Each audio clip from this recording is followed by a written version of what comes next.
भेजबै जाली दरवा जल्दी आया रजऊ। चिट्ठिया भेजबै जाली दरवा जल्दी आया रजऊ।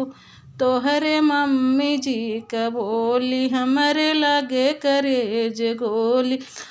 कहिया अइबा बालमा चिट्ठिया भेजबै जाली दरवा जल्दी आया बालमा।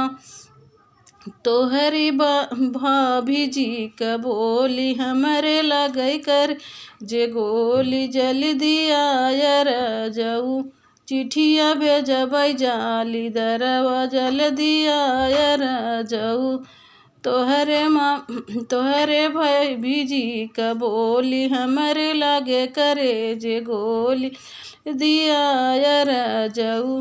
चिट्ठिया भेजबै जाली दरवा जल्दी आया रजऊ।